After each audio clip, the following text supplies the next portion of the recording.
Ice in the forecast, obviously. Grocery stores across North Texas are seeing heavier than normal crowds, that's for sure. Shoppers are picking up the basics early. Very smart move, since you'll probably want to avoid the roads, as Jeff just talked about, much of the weekend, if not all of the weekend.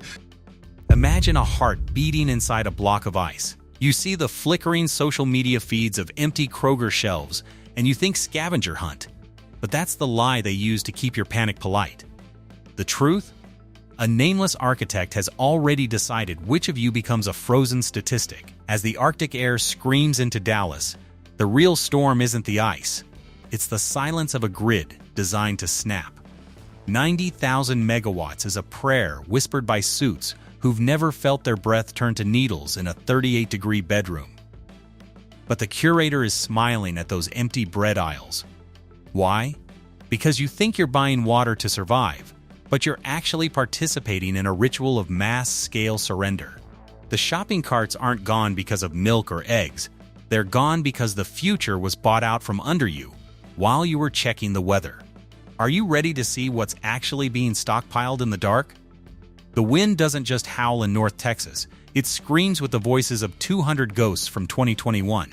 And this time, the Curator has made sure the doors are locked from the outside. You watch the footage of Jill Dong standing in a barren Kroger aisle, confused by the absence of milk. But you aren't being told about the shadow logistics that diverted those trucks 48 hours before the first snowflake touched the asphalt. This is the information bias that keeps you trapped. You think the shelves are empty because of your neighbor's greed. But the truth is a calculated withdrawal of hope by an unknown architect who thrives on the scavenger hunt mentality. A pattern that only stays invisible, following how the narrative itself is being engineered by staying subscribed. As the National Weather Service intensifies the warnings for Fort Worth, a secondary silent signal is being broadcast to the elite. A signal that says the grid isn't just ready, it's primed for a systemic purge. We see the bread aisles stripped and the meat cases cleaned out, yet no one asks where the calories are actually going. They are being stockpiled in hardened zones by a nameless entity that views your survival as a luxury they can no longer afford to subsidize. This isn't a run on bottled water, it's a mass-scale evacuation of trust. And the disaster declared for 134 counties is merely the legal framework for the abandonment of the vulnerable. Why did the hardware stores sell out of space heaters within minutes? It wasn't just demand. It was a targeted removal of self-sufficiency. If you can't heat your home, you have to go to the warming centers, and once you are there, you are no longer a citizen. You are a ward of the unknown person who owns the generators. If the lights don't come back on in 45 minutes, what is your child's life worth to the man holding the fuel? This is the dialogue playing out in the subconscious of every Texan driving from Walmart to Target in a desperate fuel-wasting loop. The 90,000 megawatts of capacity promised by ERCOT is a ghost number, a digital hallucination designed to keep you from fleeing south until the roads are already impassable.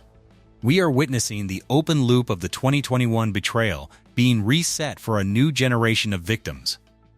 The most significant winter storm isn't the ice.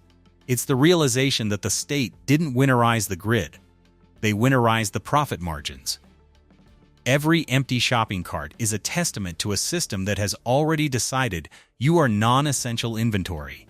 Jim Stratton's phones at CND Hardware are ringing off the hook. But the voices on the other end aren't asking for faucet covers. They are pleading for a permission to exist that he can't grant.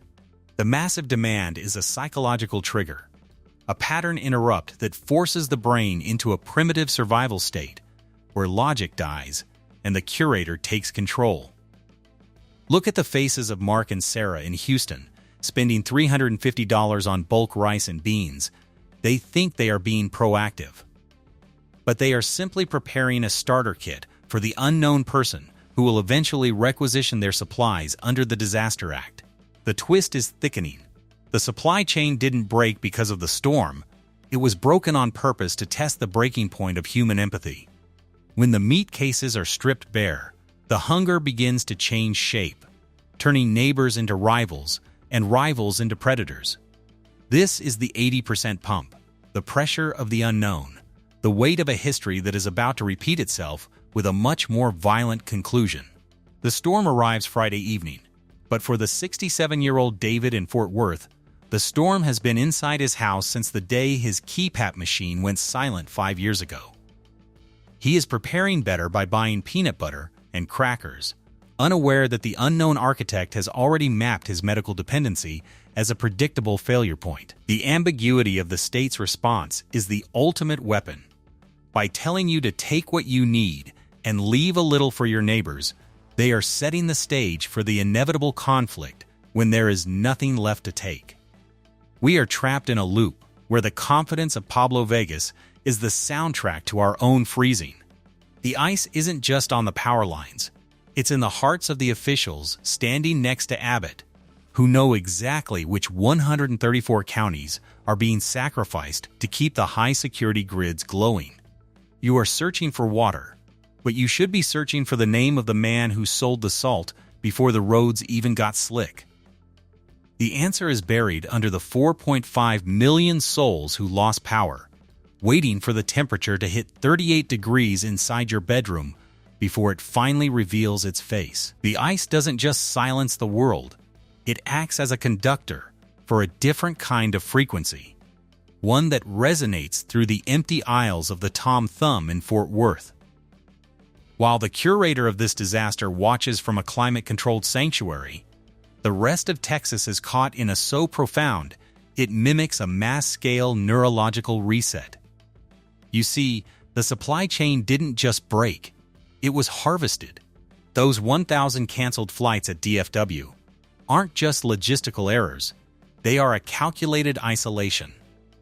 A way to ensure that the assets remain exactly where the unknown architect needs them when the mercury drops. We are told the hotels in San Antonio are booked solid by fleeing residents. But if you look at the registries, you'll find names that don't exist.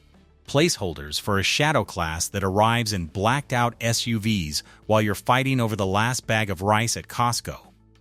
This is the information bias at its most lethal. You are worried about the grid holding, but the grid has already been subdivided into living zones and dead zones. The 90,000 megawatts of capacity are being diverted to the vaults, where the unknown person keeps the lights burning, leaving you to huddle under a $200 pile of Target blankets, while the walls of your home slowly turn into a tomb of 38-degree air. Why does the boil water notice feel like a ritual? Because it is. It's the final stage of the open loop started in 2021, a psychological conditioning to make you accept the degradation of your own life as a natural consequence of the weather. Is your pride worth more than a gallon of clean water? Or will you sign the waiver to enter the sanctuary? This is the dialogue being whispered into the ears of people like David, who sits alone with his silent CPAP machine, waiting for a neighbor who will never come, because they are too busy guarding their own stash of firewood. The emergency warming centers are not shelters. They are processing hubs for the unknown architect to identify the most desperate, the most compliant, the ones who will give up anything for a spark of warmth. The governor's confident body language is a mask for the fact that he is no longer in control. He is merely the spokesperson for a corporate atmospheric merger that has commodified the very air you breathe. The scavenger hunt has moved from the grocery store to the heart, where the only thing left to hoard is the hope that the power comes back on before the pipes burst and the insurance adjusters, owned by the same unknown person, deny your claim. The localized outages mentioned by Pablo Vegas are the ultimate ambiguity tool. By branding a total systemic failure as localized, they gaslight the millions in the dark, making them believe their suffering is an isolated glitch rather than a planned obsolescence of the public's safety, a reframing that only holds if people stop tracking how these labels are deployed over time by staying subscribed. Look at the variance across the stores. One Target has bread, the other has nothing. This isn't timing, it's a stress test of your mobility, a way to see how far a human will drive on an icy road for a loaf of processed wheat before they finally break. The unknown person is measuring your breaking point in real time, using the GPS data from your phone as you scramble from Kroger to Heb like a lab rat in a frozen maze. The supply chain is a leash, and right now, the Curator is pulling it tight. Even the public plea from Kroger's John Votava to shop responsibly is a coded message. A pattern interrupt to make you feel guilty for the very survival instincts the system forced you to adopt.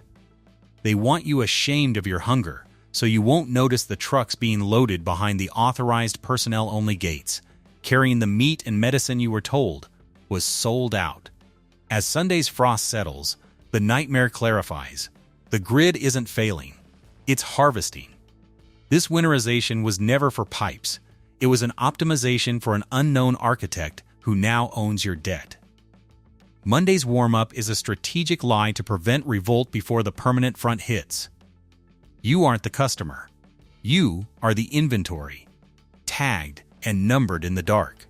To survive before the Curator deletes your access to the light, you must see the real harvest. Subscribe now.